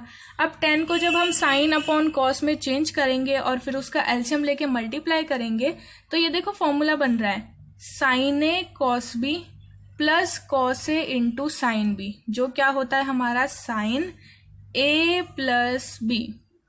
ऐसे ही हमने RHS में देखा तो यहाँ भी फॉर्मूला बन रहा था किसका? 2 sin A cos B का, तो हमने यहाँ पे ये लिख दिया। अब cos आयोटा y क्या होता है? आप लोगों को पता है cos y होता है, तो हमने हाइपरबोलिक फंक्शन में इसको चेंज कर दिया। फिर इसको आपने यहाँ सॉल्व करा तो ये sin 2 थीटा आ गया, RHS में ये आ गया। अब हमारे पास क्या है? अभी हमने क्या किया? देखो ऐसे क्वेश्चन आपके पास आ जाए ना तो आपको क्या करना होता है? आपके पास theta + iota phi angle given था, क्या करना है आपको? और tan गिवन था। पहले इसका आपको निकालना है माइनस वाला फॉर्म, फिर इन दोनों को एक बार आपको क्या करना है? ऐड कर देना है और एक बार आपको सब्ट्रैक्ट कर देना है। तो ऐड वाला स्टेप तो हमने कर लिया, अब हम करेंगे सब्ट्रैक्ट वाला स्टेप। ठीक है, तो again subtracting second from first. अब की बार हमने सब्ट्रैक्ट कर दिया, अब की बार जो फॉर्मूला बनेगा वो सब्ट्रैक्ट वाला बन जाएगा। सेम वही चीज है और सब्ट्रैक्ट वाली यहाँ पे वैल्यू आ जाएगी, तो इसको सॉल्व करेंगे तो हमारा ये आ जाएगा। ठीक है, अब हमारे पास ये जो एक बार ऐड किया और एक बार सब्ट्रैक्ट किया, तो हमारे पास 2 वैल्यूज आई, 2 इक्वेशंस आई, एक ऐड वाली और एक सब्ट्रैक्ट वाली। इन दोनों को हम क्या करेंगे, इन दोनों को आपस में डिवाइड कर देंगे। तो जब हम इन दोनों को डिवाइड करेंगे तो हमारा क्या आ जाएगा, जो हमें प्रूव करना था। ठीक है, ये हमारा यहाँ पे निकल के आ जाएगा। हम स्टार्ट करते हैं हमारा सेक्शन नंबर 4। ठीक है, तो फर्स्ट क्वेश्चन दिया हुआ है हमें यहाँ पे, हमें सेपरेट करना है log sin x plus iota y को into real and imaginary parts. क्या मतलब है क्वेश्चन का, हमें क्या गिवन है, log sin x plus iota y given है, हमें उसको 2 पार्ट में सेपरेट आउट करना है, जिसमें से एक पार्ट हमारा रियल पार्ट होना चाहिए और एक पार्ट हमारा इमेजिनरी पार्ट होना चाहिए। तो हमें जो क्वेश्चन गिवन था पहले हमने उस क्वेश्चन को लिख लिया। ठीक है, फिर हमें पता है कि साइन a प्लस बी की फॉर्म में आ रहा है, ये sine x plus iota y का क्या मतलब है, साइन a प्लस बी, और साइन a प्लस बी का जो फॉर्मूला होता है वो क्या होता है, sine a cos b plus cos a into sine b, यही फॉर्मूला होता है। तो हम क्या करेंगे, इसी फॉर्मूले को इस क्वेश्चन में यहाँ पे अप्लाई कर देंगे। तो ये क्या बन जाएगा, log of sine x cos iota y plus cos x sine iota y. Okay, उसके बाद हमने क्या किया, देखो हम लोगों को पता है कि कॉस आयोटा वाई का क्या मतलब है। जब हमने हाइपरबोलिक फंक्शन वाला चैप्टर पढ़ा था उसमें हमने क्या देखा था, कॉस वाई कैसे बनता है, कॉस वाई जब ही बनता है जब कॉस आयोटा वाई होता है। ठीक है, तो हम कॉस आयोटा वाई को उसमें लिख रहे थे कॉस वाई, मतलब हमने इसको क्या किया, हाइपरबोलिक फंक्शन में चेंज कर दिया। दूसरा हमने क्या देखा था, दूसरा हमने ये देखा था अगर हमें साइन आयोटा वाई का हाइपरबोलिक फंक्शन बनाना है तो साइन आयोटा वाई जो होता है वो इक्वल होता है आयोटा शाइन वाई के। तो हमने यहाँ पे क्या लिखा, आयोटा शाइन वाई लिख दिया साइन आयोटा वाई की प्लेस पे। फिर हमने क्या किया, ये जो हमारे पास यहाँ पे sine x plus cos y given है ना, यहाँ पे इसको हमने अल्फा मान लिया, और cos x plus cos x into sine y इसको हमने बीटा मान लिया। तो हमारे पास क्या आ जाएगा, log alpha plus iota beta, जहाँ पे अल्फा क्या है साइन एक्स कॉस वाई और बीटा क्या है कॉस एक्स शाइन वाई। ठीक है, अब हमने लॉग वाले चैप्टर में जब हमने लॉगरिथम का चैप्टर पढ़ा था तो उसमें हमने एक चीज पढ़ी थी कि जो हमारा लॉग ऑफ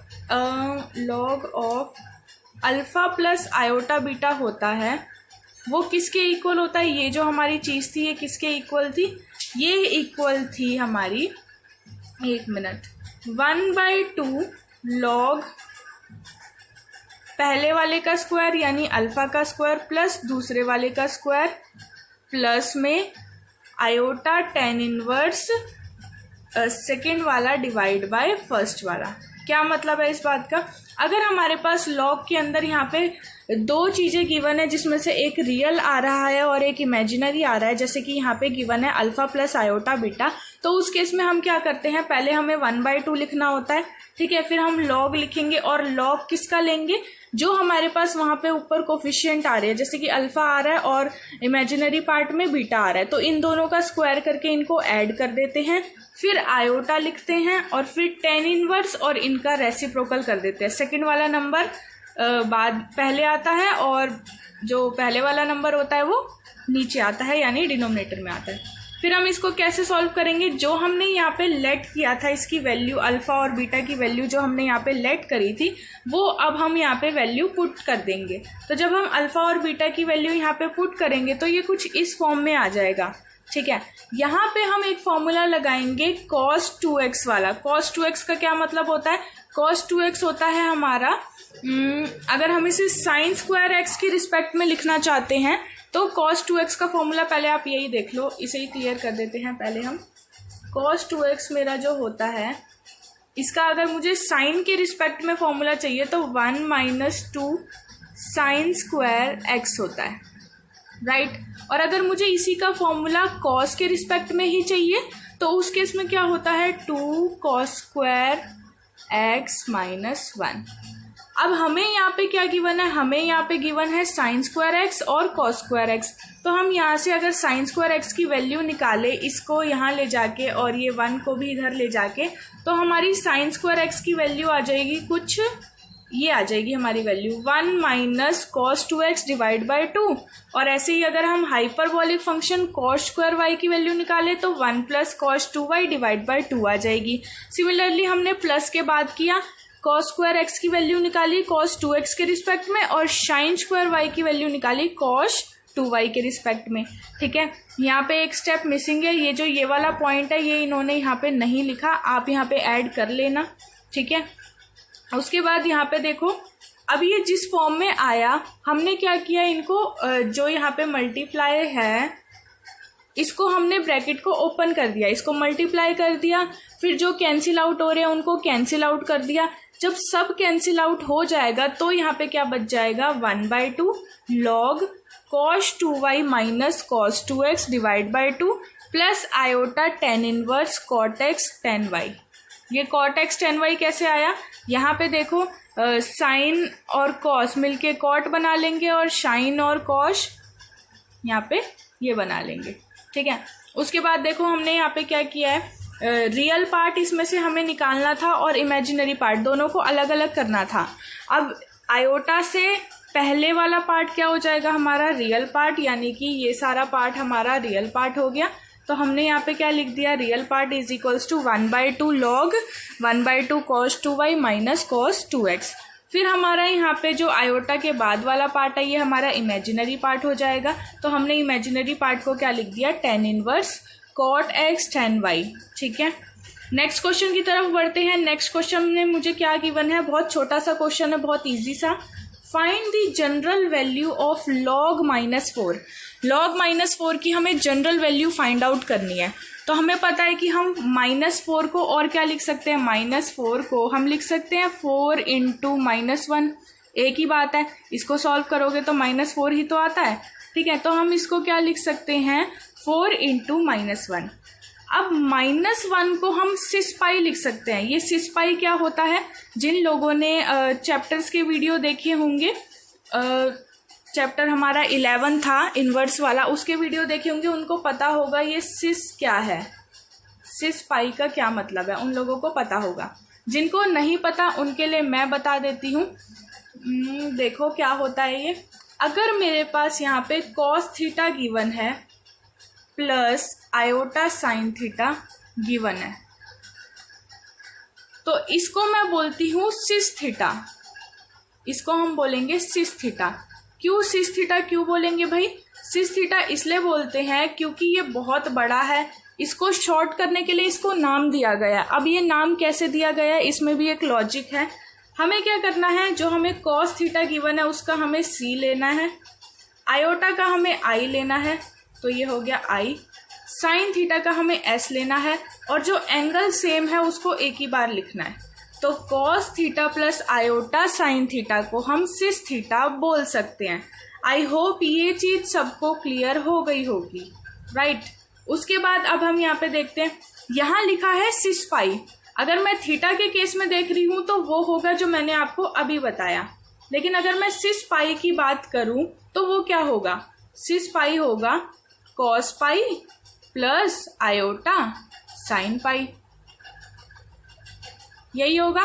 ठीक है, अब बात आती है कि हमने -1 को सिस पाई लिखा क्यों, वो इसलिए लिखा, सिस पाई का मतलब ये, दैट मीन्स ये पूरा -1 के इक्वल है।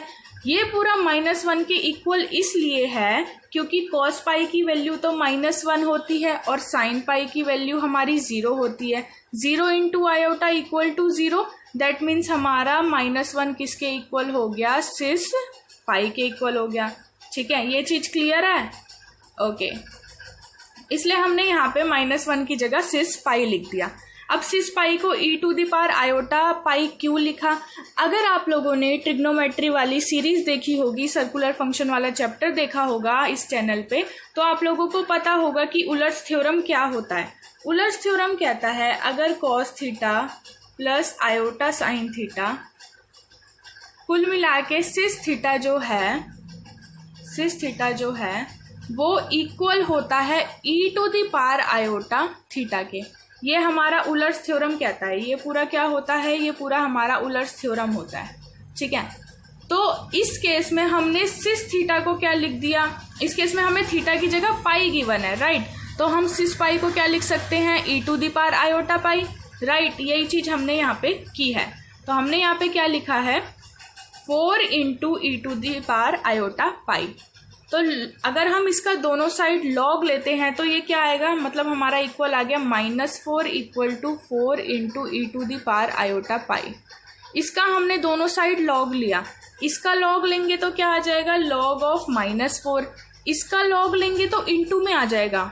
मतलब क्या, मतलब ये कि अगर हम इसका लॉग लेते हैं तो क्या आ जाएगा, 4 into log of 4 into e to the power iota pi, ये आ जाएगा इसका लॉग। अब ये a इंटू बी की फॉर्म में आ रहा है, यानी कि हम इसको क्या लिख सकते हैं, log of a plus log of b, यही लिख सकते हैं हम इसको।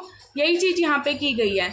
लॉग a इंटू बी को हमने क्या लिखा है, log a plus log b। तो लॉग a मतलब log 4 और log b मतलब log e to the power iota pi, ठीक है। अब log e to the power iota pi हमारा आयोटा पाई हो जाएगा। ये चीज आप लोगों को पता है, सिंपली यहाँ पे लॉगरिथम की आप कह सकते हो प्रॉपर्टी अप्लाई की है, ठीक है। तो हमने क्या फाइंड आउट कर लिया, हमने log -4 की value log 4 plus iota y find out कर ली।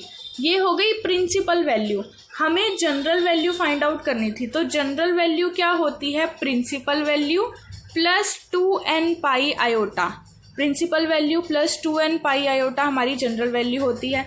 तो हमने यहाँ पे प्रिंसिपल वैल्यू लिखी, प्रिंसिपल वैल्यू जो भी हमारी आई थी वो लिखा, उसमें 2n पाई आयोटा को ऐड कर दिया, यहाँ पे log 4 आ जाएगा, इसमें से हमने आयोटा पाई को कॉमन आउट ले लिया, 2n + 1 हमारा यहाँ पे रह जाएगा, ठीक है। तो यही हमारा क्या हो जाएगा, फाइनल आंसर, ठीक है। नेक्स्ट क्वेश्चन देखते हैं। नेक्स्ट क्वेश्चन बहुत इजी है, ये हमारा ट्रिग्नोमेट्री के चैप्टर नंबर 12 से आया हुआ है, जो हमारा सम ऑफ सीरीज का चैप्टर है, ठीक है। क्या कहता है क्वेश्चन, क्वेश्चन कहता है find the sum of series. हमें एक सीरीज गिवन है सेक के अंदर जो कि n तक जा रही है, n टर्म तक जा रही है, उस सीरीज का हमें सम निकालना है। तो उस सीरीज का हम सम कैसे निकालेंगे, जब हमारे पास सारे टर्म्स होंगे तभी निकाल पाएंगे। सारे टर्म्स को हम ऐड ऑन कर देंगे, सम आ जाएगा, ठीक है। तो हमने सबसे पहले यहाँ पे टर्म 1 लिया, T1 का क्या मतलब है, टर्म 1, और टर्म 1 यहाँ पे क्या गिवन है, sec alpha into sec 2 alpha. अब कॉस को अगर हमें सेक में चेंज करना होता है तो हम उसका रेसिप्रोकल करते हैं, ठीक है। तो हम सेक अल्फा को क्या लिख सकते हैं, 1/cos अल्फा, और सेक 2 अल्फा को क्या लिख सकते हैं, 1/cos 2 अल्फा, ठीक है। उसके बाद यहाँ पे देखो हमने क्या किया है, इसी में ही ये जो हमारे पास था 1/cos alpha into cos 2 alpha, इसी में ही हमने न्यूमरेटर और डिनोमिनेटर दोनों में पहले साइन अल्फा से अच्छे से मल्टीप्लाई कर लिया। तो ऊपर न्यूमरेटर में क्या रह जाएगा, साइन अल्फा रह जाएगा, ठीक है, और डिनोमिनेटर में क्या रह जाएगा, ये रह जाएगा cos alpha into cos 2 alpha into sine alpha.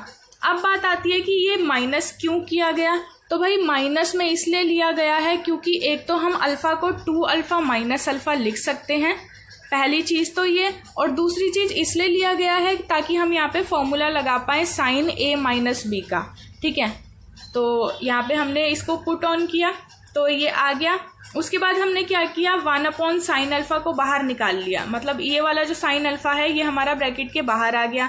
अंदर हमने यहाँ पे फॉर्मूला लगा दिया, रुको ये सारा मैं हटा देती हूँ ताकि आपको अच्छे से दिखाई दे, ठीक है। अब मैंने अंदर ये जो यहाँ पे फॉर्मूला बन रहा था वो यहाँ पे लगा दिया sine a cos b minus cos a sine b, ठीक है। और डिनोमिनेटर में क्या रह गया, cos alpha into cos 2 alpha, okay. अब आप ये इसको अलग अलग सेपरेट आउट करोगे, मतलब इसके अपॉन में ये लिखोगे और इसके अपॉन में ये लिखोगे, तो यहाँ पे cos अल्फा से cos अल्फा कैंसिल आउट हो जाएगा, यहाँ पे tan 2 अल्फा बच जाएगा, और यहाँ पे भी cos 2 अल्फा से cos 2 अल्फा कैंसिल आउट हो जाएगा, और यहाँ पे भी क्या बच जाएगा, tan अल्फा, ओके। सिमिलरली हमने क्या किया, टर्म 2 लिया, टर्म 2 निकाला, इसमें ये आ गया, फिर हमने टर्म 3 निकाला तो उसमें ये आ गया। अब हमने first second third in terms में क्या देखा कि एक सीरीज बन रही है, यहाँ पे tan 2 अल्फा माइनस अल्फा बन रहा है, ठीक है। फिर एक और ऐड हो गया, 2 की जगह 3 आ गया और 1 अल्फा की जगह 2 अल्फा आ गया। तो हमने क्या, हम समझ गए यहाँ पे कि एक एक यहाँ पे क्या हो रहा है, ऐड होता जा रहा है। तो उससे हमने इसकी हेल्प लेके यहाँ पे हमने एन टर्म निकाल लिया। तो एम टर्म क्या हो जाएगा, सेक एन अल्फा, ये तो हमें गिवन है, ठीक है, तो हमने यहाँ पे ये निकाल लिया। अब ये क्या हो जाएगा, यहाँ एक ज्यादा आ रहा है, क्या मतलब अगर मैं थर्ड टर्म की बात करूं तो पहले 4 आ रहा है फिर 3 आ रहा है, ठीक है। ऐसे ही अगर मैं एन टर्म की बात करूं तो पहले उससे एक ज्यादा आएगा, यानी कि यहाँ पे n+1 आ गया, और दूसरा वही आएगा यानी कि एन अल्फा आ गया। तो इससे हमने क्या निकाल लिया, nth टर्म निकाल लिया। अब हम क्या करेंगे, एडिंग वर्टिकली। क्या मतलब है, ये जो आपके पास T1, T2, ये जितने भी टर्म्स n तक आए हैं इन सबको आपने ऐड ऑन कर दिया। तो ऐड ऑन करके ऑलमोस्ट सारे कैंसिल आउट हो जाएंगे। कैंसिल आउट क्यों होते हैं, ये कैंसिल आउट इसलिए होते हैं क्योंकि जो चीज इसमें रिपीट हो रही है वही यहाँ पे रिपीट हो रही है, ठीक है। तो ये सारे कैंसिल आउट हो जाते हैं, बच जाता है फर्स्ट टर्म और लास्ट टर्म। तो ये हो गया हमारा फर्स्ट टर्म और ये हो गया लास्ट टर्म। तो हमारा फाइनल जो सम आता है वो s = 1/sin alpha into 10 n+1 alpha minus 10 alpha आ जाता है, ठीक है। देखो इन्होंने फर्दर इसको भी सिंप्लीफाई किया हुआ है। ये तो हमारा सिंपल 10 के रिस्पेक्ट में आ गया, लेकिन क्वेश्चन जिस रिस्पेक्ट में था साइन कॉस के रिस्पेक्ट में, हम उसको उसी में चेंज करें तो ज्यादा अच्छा है, ठीक है। तो हमने क्या किया, 10 को हम लिख सकते हैं साइन अपॉन कॉस, तो हमने यहाँ पे भी लिख दिया और यहाँ पे भी लिख दिया। उसके बाद देखो हमने यहाँ पे क्या किया, डायरेक्ट एलसीएम लिया, क्रॉस मल्टीप्लाई किया और हमारा फाइनल आंसर ये आ गया। This is our final answer, ठीक है। नेक्स्ट क्वेश्चन की तरफ बढ़ते हैं। नेक्स्ट क्वेश्चन है हमारा सॉल्व द इक्वेशन। बहुत इजी क्वेश्चन है। tan inverse 1/4 plus tan inverse 1/5 plus tan inverse 1/6 plus tan inverse 1/x equal to π/4 है। ये हमें प्रूफ करना है। पूरे क्वेश्चन में एक ही फॉर्मूला बार बार लगेगा। फॉर्मूला क्या है पहले ये देख लेते हैं। फॉर्मूला देखो हमें यहाँ पे गिवन है, tan inverse a plus tan inverse b जो होता है वो अगर यहाँ बीच में प्लस है तो ऊपर प्लस आ जाता है, नीचे माइनस आ जाता है, और अगर यहाँ पे माइनस है तो ऊपर माइनस और नीचे प्लस आ जाता है। आई होप ये चीज आप लोगों को समझ आ रही होगी, ठीक है। अगर आप इस चैप्टर की पूरी वीडियो देखना चाहते हो तो उसका लिंक भी मैं आपको आई बटन में दे दूंगी ऊपर, ठीक है, उसको आप वहां जाके देख लीजिएगा।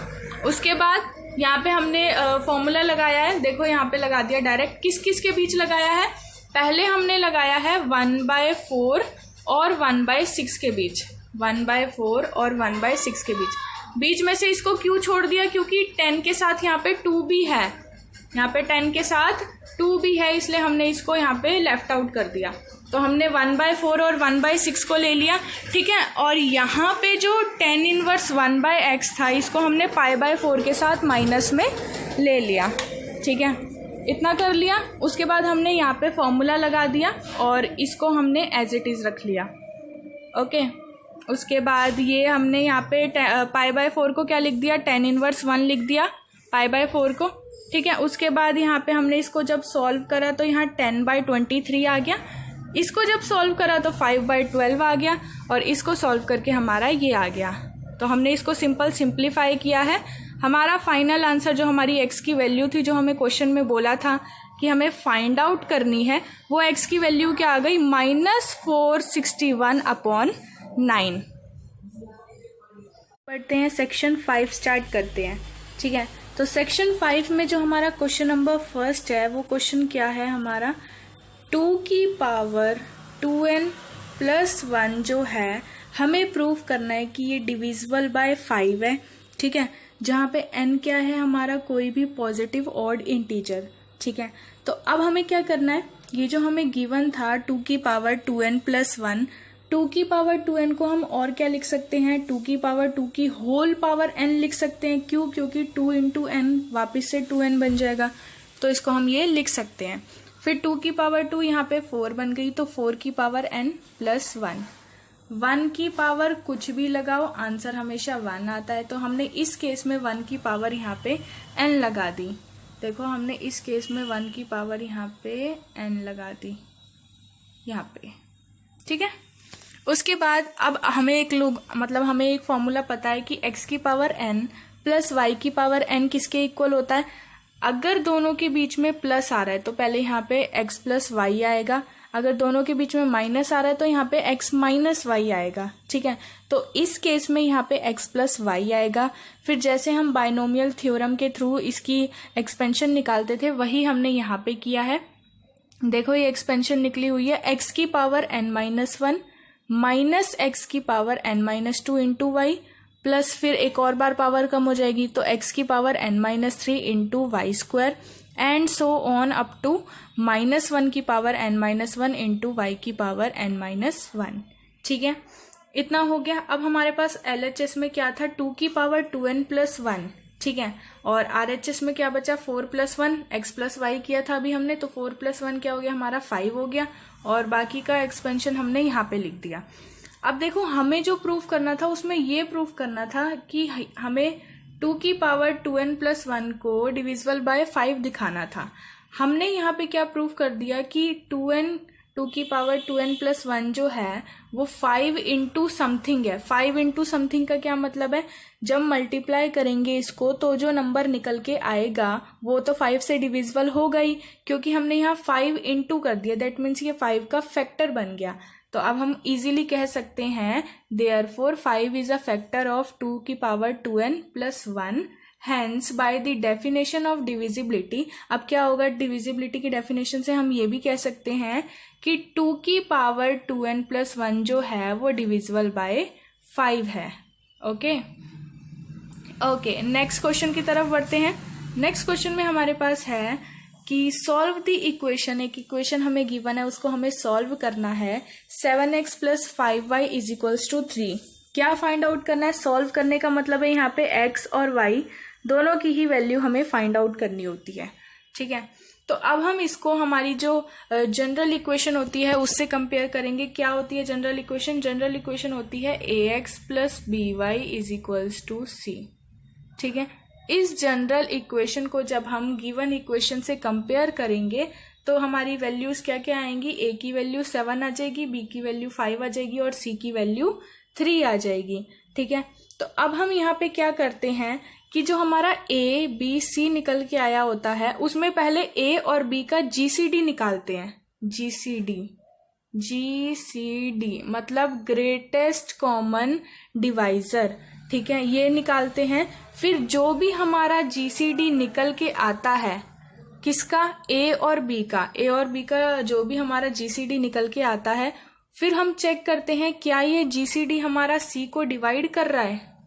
क्या क्या बोला मैंने, पहले समझ लो इसको। हमारे पास 3 चीजें हैं, A, B और C। सबसे पहले हम क्या करते हैं, A और B का GCD निकालते हैं। सबसे पहले हम क्या करते हैं, A और B का GCD निकालते हैं। फिर चेक करते हैं क्या ये GCD इसको डिवाइड कर रहा है, क्या ये GCD इसको डिवाइड कर रहा है। अगर डिवाइड करता है तो उस केस में जो हमें इक्वेशन गिवन है उसके सॉल्यूशन फाइंड आउट हो सकते हैं, निकल सकते हैं, एग्जिस्ट करते हैं, वरना नहीं करते, ठीक है। तो हमने A और B यानी 7 और 5 का GCD निकाला। तो 7 और 5 दोनों ही प्राइम नंबर है। प्राइम नंबर के केस में GCD इज ऑलवेज 1, GCD हमेशा 1 होता है। और 1 जो है वो C को डिवाइड तो कर रहा है, C मतलब 3 को डिवाइड करता है, 1 तो किसी को भी डिवाइड करता है, ठीक है। तो इस केस में हम क्या कह सकते हैं कि जो हमें इक्वेशन गिवन थी उसके सॉल्यूशन एग्जिस्ट करते हैं, ठीक है। हमने ये तो फाइंड आउट कर लिया कि सॉल्यूशन एग्जिस्ट करते हैं। अब बात आती है कितने सॉल्यूशन एग्जिस्ट करते हैं। तो जो भी हमारा यहाँ पे A और B का ये GCD आता है, जो भी हमारा यहाँ पे A और B का GCD आता है, फॉर एग्जांपल GCD 1 आ गया, ये 2 आ गया, तो उतने ही सॉल्यूशन उस इक्वेशन के एग्जिस्ट करते हैं। जैसे अगर किसी का GCD 1 आ गया तो उसका एक सॉल्यूशन होगा इक्वेशन का, GCD 2 आ गया तो 2 सॉल्यूशन होंगे। तो इस केस में GCD हमारा 1 आ रहा है, दैट मीन्स एक ही सॉल्यूशन होगा। अब वो सॉल्यूशन हम कैसे फाइंड आउट करते हैं, हम क्या करते हैं, जो हमें इक्वेशन गिवन है उसकी हेल्प से हम एक कॉन्ग्रेंस बनाते हैं। क्या कॉन्ग्रेंस बनाते हैं, कॉन्ग्रेंस हमें बनाना होता है AX congruent C mode B, AX congruent C mode B। A की वैल्यू जो है वो आप यहाँ पुट कर दीजिए, B की वैल्यू, C की वैल्यू दोनों यहाँ पे पुट कर दीजिए। तो यहाँ पे हमारे पास एक कॉन्ग्रेंस बन के आ जाएगा 7x कॉन्ग्रेंस 3 मोड 5, ठीक है, एक कॉन्ग्रेंस बन के आ गया। अब जब भी हमें किसी कॉन्ग्रेंस को सॉल्व करना होता है, किसी लीनियर कॉन्ग्रेंस को सॉल्व करना होता है, तो वो हम कैसे करते हैं? वो हम करते हैं उसी की ही जैसा एक कॉन्ग्रेंस बना के। हमारा कॉन्ग्रेंस यहाँ पे क्या आया था, 7x कॉन्ग्रेंस 3 मोड 5 आया था। अब हमें मोड 5 का ही एक कॉन्ग्रेंस बनाना है, एक कॉन्ग्रेंस यहाँ पे प्रिपेयर करना है। एक ऐसा कॉन्ग्रेंस होना चाहिए जिसको अगर हम इससे ऐड करें या सब्ट्रैक्ट करें तो हमारा x की वैल्यू फाइंड आउट हो जानी चाहिए। ठीक है, अगर हम इस केस में देखते हैं, वैसे इसकी एक प्रॉपर्टी भी होती है। क्या प्रॉपर्टी होती है? एक कंडीशन होती है इसकी कि जो हमारा सेकेंड वाला कॉन्ग्रेंस हम बनाते हैं वो हमें कैसे बनाना होता है। फॉर एग्जांपल इस केस की बात करें तो रुको मैं यहाँ पे दिखा देती हूँ क्या हमें गिवन है इस केस में। इस केस में हमें दिया है कि जो 7x है वो कॉन्ग्रेंट है किसके, 3 मोड 5 के, या 5 मोड 3 है। 5 मोड 3 के। ठीक है, ये हमें गिवन है इस केस में। ओके, अब हमें एक ऐसा कॉन्ग्रेंस बनाना होता है जिसके LHS में, मतलब लेफ्ट हैंड साइड में हमें 0 लेना होता है। कॉन्ग्रेंट यहाँ पे अभी हम नंबर लेंगे और यहाँ पे हम मोड 3 ही लिखते हैं, तो ये हो जाएगा मोड 3। अब यहाँ पे क्या नंबर ले, यहाँ पे हमें एक ऐसा नंबर लेना होता है जो 3 से भी डिवाइड हो। क्या कहा मैंने, यहाँ पे हमें एक ऐसा नंबर लेना है जो 3 से तो डिवाइड हो, साथ में अगर हम इस नंबर को इस नंबर से प्लस करें या माइनस करें तो वो 7 से भी डिविजिबल होना चाहिए। ठीक है, क्या बोला मैंने, देखो अगर मैं 3 का डिविजिबल, मतलब यहाँ पे अगर मैं 3 लेती हूँ तो क्या होगा, यहाँ तो 3 आ जाएगा, लेकिन 5 + 3 करेंगे तो 8 हो जाएगा। 8 तो 7 से डिविजिबल नहीं होता, तो हमारा ये केस फेल हो गया। तो मतलब हम यहाँ पे 3 नहीं ले सकते। फिर और कौन कौन डिविजिबल होता है 3 से, 6 डिविजिबल होता है। 6 लेके चेक करते हैं। अगर मैं यहाँ 6 लेती हूँ तो एक कंडीशन तो सेटिस्फाई हो जाती है डिविजिबिलिटी वाली, लेकिन क्या इन दोनों को प्लस या माइनस करके कुछ ऐसा आ रहा है जो 7 से डिविजिबल हो रहा है? प्लस करेंगे तो 11 आएगा, 11 तो 7 के टेबल में आता ही नहीं है। माइनस करेंगे तो 1 आएगा, 1 भी 7 के टेबल में नहीं आता, मतलब हम इसको ये नहीं ले सकते। फिर क्या लें, तो 9 लेके चेक करते हैं। 9 लेंगे तो क्या होगा, डिविजिबल तो हो जाएगा। दूसरी कंडीशन चेक करते हैं, 9 + 5 हमारा क्या हो जाएगा, 14 हो जाएगा, और 14 तो 7 से डिविजिबल होता है। दैट मीन्स ये कॉन्ग्रेंस हमारा एकदम फिट बैठ रहा है। तो यहाँ पे हम यही कॉन्ग्रेंस का यूज करेंगे। देखो यही कॉन्ग्रेंस यहाँ पे यूज किया गया है। हमने वहां पे उल्टा कर लिया, हमने मोड 3 के साथ कर लिया, यहाँ पे मोड 5 गिवन है, तो इसके अकॉर्डिंग हमारा ये कॉन्ग्रेंस आ जाएगा। फिर जब हमारे पास 2 कॉन्ग्रेंस आ जाते हैं, हम क्या करते हैं, इन दोनों कॉन्ग्रेंस को ऐड कर देते हैं। जैसे कि हमने प्लान किया था कि इनको ऐड करके हम 7 से डिविजिबल कर देंगे। फिर हमने इसको 7 से डिविजिबल किया तो ये x कॉन्ग्रेंट 4 मोड 5 आ गया। अब ये 7 से आप तभी डिविजिबल कर सकते हो, इनको जब हम कैंसिल कर सकते हैं जब 7 और 5 मतलब a और m की जो वैल्यू है उनका GCD 1 के इक्वल आता है। उसी केस में हम इसको कैंसिल आउट कर सकते हैं, वरना हम इसको कैंसिल आउट नहीं कर सकते। ठीक है, तो हमारी x क्या निकल के आ गया, x निकल के आ गया कॉन्ग्रेंट 4 मोड 5, ये हमारा निकल के आ गया। ये कॉन्ग्रेंस अकॉर्डिंग टू कॉन्ग्रेंस निकल के आया। अब हम इसको अकॉर्डिंग टू डिविजिबिलिटी चेंज करेंगे। कैसे चेंज करेंगे, इसका क्या मतलब है, अगर मैं इसको रियल इक्वेशन से कंपेयर करूं तो a की वैल्यू क्या हो जाएगी 1, b की वैल्यू क्या हो जाएगी 4 और m की वैल्यू क्या हो जाएगी 5। Congruence according to the definition of congruence क्या बोलते हैं, m डिवाइड करता है अगर a - b को, तो उस केस में हम ये लिख पाते हैं, ये इक्वेशन हम लिख पाते हैं। ठीक है, तो m अगर डिवाइड कर रहा है a - b को, दैट मीन्स यहाँ पे हम लिख सकते हैं according to divisibility x = 4 + 5k। k क्यों लिया, k इसलिए लिया क्योंकि डिविजिबल तो कर रहा है, लेकिन कितने पे डिविजिबल कर रहा है वो हमें नहीं पता। तो फ्रॉम इक्वेशन फर्स्ट हम लिख सकते हैं 5y = 3 - 7x। क्यों, क्योंकि x की वैल्यू तो हमारे पास ये आ गई। अब हम इससे y की वैल्यू फाइंड आउट करेंगे। कैसे करेंगे, जो हमें क्वेश्चन में गिवन है इक्वेशन, इसमें हम x की वैल्यू पुट करके y की वैल्यू फाइंड आउट कर लेंगे। ठीक है, तो यहाँ से हमने ये निकाल लिया, कितना आ जाएगा ये आ जाएगा हमारा 5y = 3 - 7x। यहाँ पे वैल्यू पुट करेंगे और यहाँ पे हमारी y की वैल्यू फाइंड आउट करेंगे। ठीक है, क्लियर है इतना? आई होप सबको समझ में आ रहा होगा। नेक्स्ट क्वेश्चन की तरफ बढ़ते हैं। नेक्स्ट क्वेश्चन है हमारा 2 की पावर 48 कॉन्ग्रेंट है 1 mod 105 के। ये हमें प्रूव करना है। ठीक है, तो ऐसे केसेस में हम क्या करते हैं, जहाँ पे हमारा यहाँ पावर में आ जाता है, उन केसेस में हम क्या करते हैं, जो भी हमारा मोड गिवन होता है पहले तो उसको फैक्टराइज करेंगे। तो जब हम 105 को फैक्टराइज करते हैं तो ये पहले किस पे जाएगा, 3 पे जाएगा। कितना आएगा, 3 3 जा 9 और 3 5 जा 15। फिर ये 5 पे जाएगा 7 7 1। तो जब हमने इसको फैक्टराइज करा तो 3 इंटू 5 इंटू हमारा क्या आ गया, 7 के इक्वल आ गया। ठीक है, एक मिनट इसे हटा देते हैं। तो अब हम यहाँ पे लिख सकते हैं इजीली कि 105 जो है वो 3 इंटू 5 इंटू 7 के इक्वल है। अब हम एक एक करके चेक करेंगे। पहले लेफ्ट हैंड साइड में हमें 2 गिवन है, तो पहले 2 का 3 के साथ जीसीडी चेक करेंगे, फिर 2 का 5 के साथ चेक करेंगे और फिर 2 का ही 7 के साथ चेक करेंगे। ये सारे चेक करेंगे, उसके बाद ही हम फाइंड आउट करेंगे। ठीक है, तो जब हमने 2 और 3 का जीसीडी निकाला तो क्योंकि 2 और 3 दोनों ही प्राइम नंबर है तो इनका जीसीडी क्या होगा, ऑलवेज 1 के इक्वल होगा। ठीक है, जीसीडी 1 हो गया। अब हम कह सकते हैं फर्मेट्स थ्योरम के अकॉर्डिंग, फर्मेट्स थ्योरम क्या होता है पता है सबको। फर्मेट्स थ्योरम के अकॉर्डिंग 2 की पावर 2 जो है वो कॉन्ग्रेंट हो जाएगी 1 mod 3 के, राइट। फर्मेट्स थ्योरम क्या कहता है, पहले इसी को समझ लेते हैं कि अगर p जो है, p कोई भी नंबर हो सकता है, p जो है अगर वो प्राइम नंबर है उस केस में क्या होगा, हम लिख सकते हैं कि p की पावर n-1 जो है वो कॉन्ग्रेंट हो जाएगी 1 mod of n के। ये हमारा फर्मेट्स थ्योरम होता है। इस केस में p हमने किसको माना है, इस केस में p हमने माना है 2 को और n हमने माना है 3 को। तो 3 - 1 2 हो गया और p क्या था 2, तो यहाँ क्या आ गया, 2 की power 2 is equals to mod of n, n मतलब 3। ये इतना क्लियर है सबको।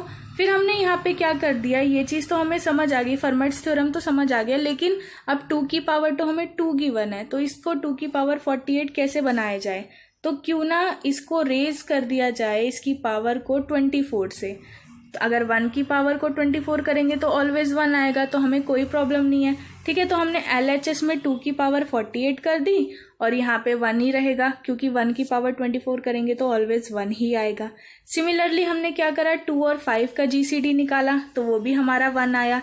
फिर से हमने अकॉर्डिंग टू फर्मेट्स थ्योरम यहाँ लिख सकते हैं। फिर हमने यहाँ पे क्या किया, यहाँ पे हमारे पास क्या आ गया, 2 की पावर 4 आ गया।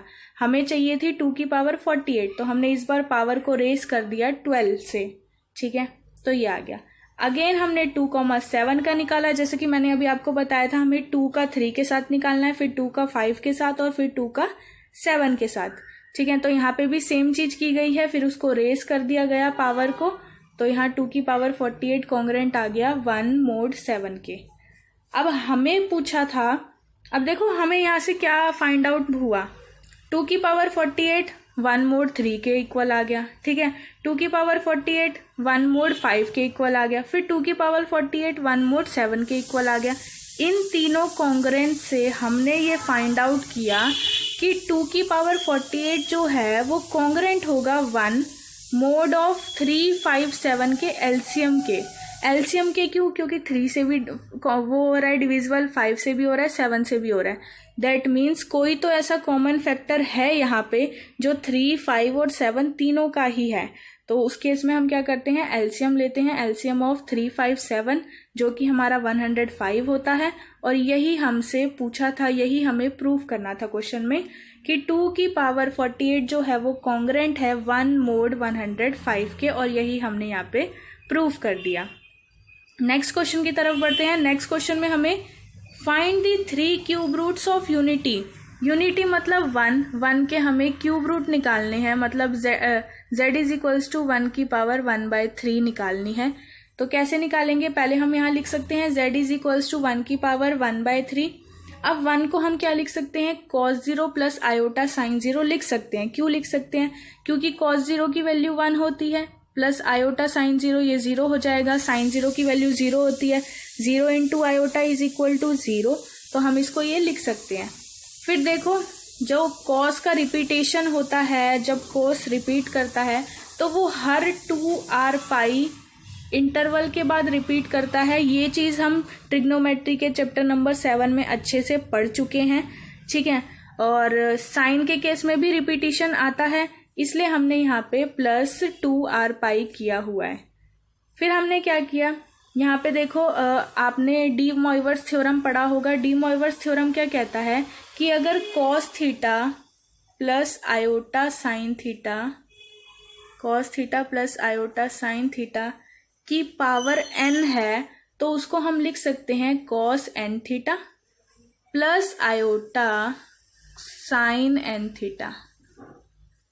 ये होता है हमारा डी मॉइवर्स थ्योरम, ठीक है, ये हम लिख सकते हैं। तो इस केस में जो हमारी n की वैल्यू है, मतलब जो इनकी पावर है वो 1/3 है, तो 1/3 इससे मल्टीप्लाई हो जाएगा, तो यहाँ बच जाएगा cos 2r pi by 3 plus iota sign 2r pi by 3। अब क्योंकि हमें 3 रूट्स निकालने हैं तो हमने एक बार ले लिया r इज इक्वल्स टू 0, एक बार 1 ले लिया और एक बार 2 ले लिया। अब इसी में ही हम ये जो हमारे पास स्टेटमेंट आई है z इज इक्वल्स टू, ये जनरल फॉर्म आई है, इसमें r की वैल्यू एक बार 0 रख के वैल्यू निकाल लेंगे, एक बार 1 रख के निकाल लेंगे और एक बार 2 रख के वैल्यू निकाल लेंगे। जब हमने 0 रखा तो cos 0 प्लस आयोटा साइन 0 आ गया। जब हमने 1 रखा तो cos 2/3 plus iota sign 2 pi by 3 आ गया। फिर जब हमने वैल्यू 2 रखी तो cos 4 pi by 3 plus iota sign 4/3 आ गया, ठीक है।